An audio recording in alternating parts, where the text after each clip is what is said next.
कक्षा 10 में हम लोग पढ़ रहे थे नया अध्याय पृष्ठीय क्षेत्रफल और आयतन। तो कुछ आकृतियां और बची हुई हैं, घन और घनाभ, इनके बारे में भी हम लोग चर्चा कर लेते हैं यहाँ पर। तो एक तरीके से घन तो 3D आकृति है। अब घन की खास बात क्या है कि घन जो है ये वर्ग से बनता है, यानी कि इसकी जो यहाँ ये चौकोर आप देख रहे हैं बॉक्सेस, ये वर्ग है और वर्ग की हर एक भुजा जो है यहाँ पर लंबाई चौड़ाई बराबर होती है। तो अगर हम इसकी भुजा यहाँ पर ए मान लें, स्मॉल ए, तो इस तरह से अब घन में हमें यहाँ पर दो चीजें पढ़नी पड़ेंगी, एक इसका क्षेत्रफल और एक इसका आयतन। अब क्षेत्रफल के लिए हमें यहाँ पर घन के पृष्ठ मालूम होने चाहिए, कितने पृष्ठ है। तो आप घन को एक तरीके से समझ सकते हैं, चौक का डिब्बा हो गया है। अब अगर आप उसको देखेंगे, या एक चौकोर एक वर्गाकार जो है कर्टन हमारा हो गया, तो अब आप उसको देखेंगे तो हमारे 6 पृष्ठ होंगे। देखिए, ऊपर, नीचे, बाएं, दाएं और आगे और पीछे। तो यहाँ पर 6 पृष्ठ हुए। घनाभ में भी ऐसा ही होगा, तो ये 6 पृष्ठ हुए। अब एक पृष्ठ जो है ये हमारे वर्ग से मिलकर के बना है। हर एक पृष्ठ जो है एक वर्ग से मिलकर बना है, और वर्ग की अगर भुजा ए है तो वर्ग का क्षेत्रफल क्या होता है, ए स्क्वायर, भुजा गुणे भुजा ए स्क्वायर। और 6 पृष्ठ हैं, 6 बराबर है, तो इसका क्षेत्रफल क्या हो जाएगा हमारा, 6 ए स्क्वायर, 6 ए स्क्वायर।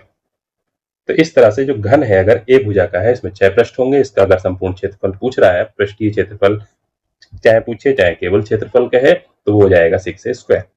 आयतन कितना होगा इसका, आयतन के लिए होता है लंबाई गुणे चौड़ाई गुणे ऊंचाई।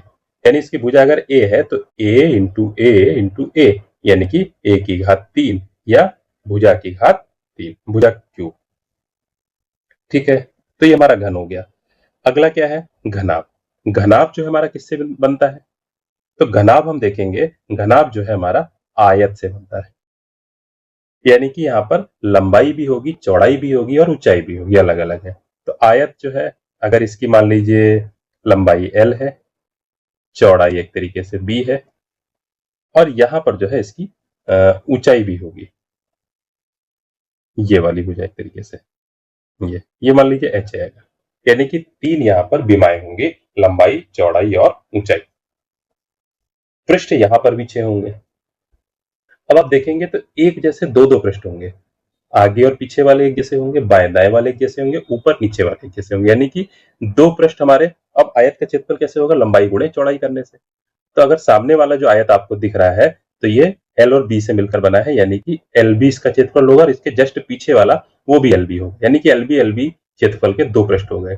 इसी तरह से ये बी था, तो ये वाली भुजा भी हमारी बी, यानी कि ये साइड वाला जो है, इसका अगर हम क्षेत्रफल देंगे तो इसकी बीमाएं बी और एच हो रही, तो बी एच, और इसके जस्ट अपोजिट साइड में है वो भी बी एच होगा, तो बी एच और बी एच मिलकर 2 बी एच बनाएंगे। इसी तरह से अब अगर हम ऊपर वाले के लिए बात करें, तो ये एच, ये एल, तो इसका ऊपर वाले का क्षेत्रफल होगा एल एच, और इसके जस्ट नीचे है वो भी एल एच होगा, यानी कि 2 एल एच के पृष्ठ बन जाएंगे।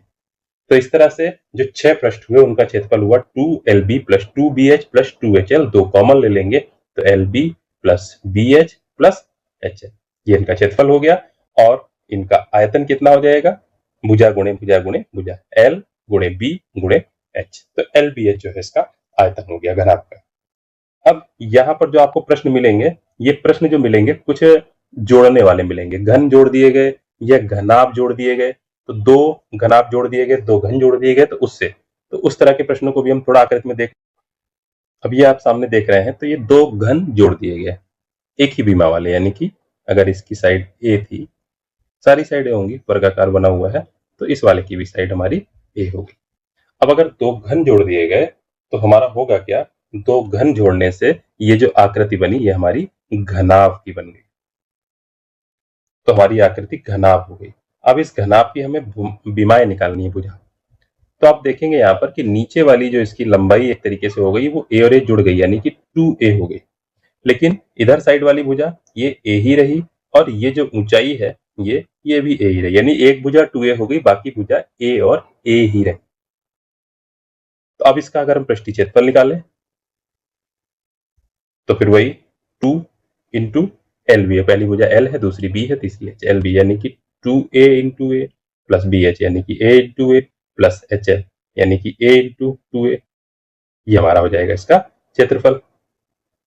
और आयतन इसका हो जाएगा एल बी एच, यानी कि 2a इंटू ए इंटू ए। तो बस ये ध्यान देना कि अगर दो घनों को मिला दिया गया है तो उनकी जो है भुजाएं बदल जाएंगी। अब हम आते हैं अपने प्रश्न पर। तो ये आप लोग देख रहे हैं प्रश्न है कि अगर दो घनों को जिसमें से प्रत्येक का आयतन 8 सेंटीमीटर क्यूब, अब यहाँ पर देखिए पहले आयतन जो है 8 सेंटीमीटर क्यूब है और आयतन घन का अगर ए उसकी भुजा है तो क्या होता है ए क्यूब, और ए क्यूब बराबर 8। तो यहाँ से हमारी भुजा क्या निकलेगी, घनमूल ले लेंगे 8 का तो 2 निकलेगा, तो ए बराबर 2 सेंटीमीटर, यानी कि जो घन है उसकी एक भुजा 2 सेंटीमीटर होती होगी। के संलग्न फलकों को एक सिरे से दूसरा सिरा मिलाकर जोड़ दिया गया, तो इससे बना हमारा घनाभ। घनाभ का पृष्ठीय क्षेत्रफल क्या होगा, तो अभी जस्ट इससे पहले चर्चा हुई है। तो जब घनाभ बनेगा तो एक भुजा हमारी हो जाएगी 2 + 2 यानी कि 4, दूसरी भुजा 2 ही रहेगी, तीसरी भुजा हमारी 2 ही रहेगी। तो एक भुजा हमारी सिर्फ 4 हो जाएगी, बाकी दो भुजाएं 2 और 2 ही रहेगी। पूछ क्या रहा है हमसे, क्षेत्रफल। तो क्षेत्रफल हमारा क्या होता है घनाभ का, 2, पहली भुजा L है, दूसरी भुजा B है, तीसरी भुजा H है, 2 और LB यानी कि 4 × 2 प्लस BH यानी कि 2 × 2 प्लस HL यानी कि 2 × 4। हल कर लेंगे, तो 4 दूनी 8 प्लस 4 प्लस 8, तो 8 8 16, 4 20 और 20 और 2 की गुणा 40। और ये हमारा क्या है, अब यहाँ पर देखिए इकाई पर चर्चा नहीं हुई क्योंकि सूत्र के चक्कर में 40, और ये हमारा सेंटीमीटर में है, तो हमारा क्या हो जाएगा सेंटीमीटर स्क्वायर, या हिंदी में लिखेंगे तो वर्ग सेंटीमीटर। तो इसका सी वाला विकल्प हमारा सही होगा। तो ये है, तो आपको समझना है इसमें कि किस तरह से ये हुआ, तो प्रश्न पूछा गया था। फिर अगला हम लोग देखेंगे, तो अगला प्रश्न बिल्कुल सेम ऐसे ही है। दो घन है, प्रत्येक का आयतन 64 है। तो अगर घन का आयतन 64 है, अगर उसकी भुजा ए होती तो उसका आयतन ए क्यूब होता, और प्रश्न में दिया हुआ आयतन 64, तो ए क्यूब बराबर 64। तो हम 64 का घनमूल ले लें, यानी कि ए क्यूब बराबर 64 का घनमूल 4 होता है, 4 × 4 × 4, 4 चक्कू 16, 16 चक्कू 64 यानी कि 4 क्यूब। तो ए बराबर 4, तो ए बराबर 4 सेंटीमीटर आ गई, यानी कि घन की भुजा हमारी आ गई 4 सेंटीमीटर।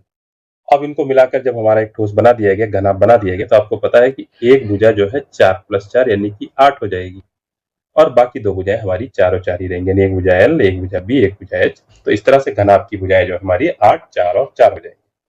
क्षेत्रफल ज्ञात करना है, तो जैसा पिछले प्रश्न में लगाया था वैसे ही, तो यहाँ पर क्षेत्रफल हो जाएगा 2LB यानी कि 8 × 4 प्लस BH यानी कि 4 × 4 प्लस HL यानी कि 4 × 8। हल कर लेंगे, 8 चक्कू 32 प्लस 16 प्लस 32, तो 32 32 64, 64 और 16 80, और 2 और 80 की गुणा हो जाएगी, यानी कि 160 सेंटीमीटर स्क्वायर। तो 160 वर्ग सेंटीमीटर इसका उत्तर हो जाएगा। और ये देख रहे हैं प्रश्न खूब ही पूछा गया, एनसीईआरटी में भी दिया है, 19, 22, 23 में खूब पूछा गया। तो ये घन वाला है, इसको और अच्छे समझेंगे आप लोग ये कर सकते हैं कि जो लूडो का पासा होगा, उस लूडो, आपके घर में अगर लूडो के 2 पासे हैं तो उनको आप लोग एक साथ जोड़ लेंगे, और जोड़ करके फिर आप देखेंगे कि क्या उनकी भुजाएं बन गई हैं। तो एक भुजा नीचे वाली जिसको जिसको आप जोड़ेंगे वो जुड़ जाएगी, बाकी ऊंचाई और चौड़ाई वही रहेगी यहाँ पर। तो इस तरह के प्रश्न है ये, ठीक है। बाकी इसके प्रश्न जो है और थोड़ा सा बड़े प्रश्न है, फिर अलग आकृतियों पर है जो हम लोगों ने पढ़ी है, शंकु, बेलन और गोला, तो उन पर हम लोग चर्चा करेंगे अगले वीडियो में।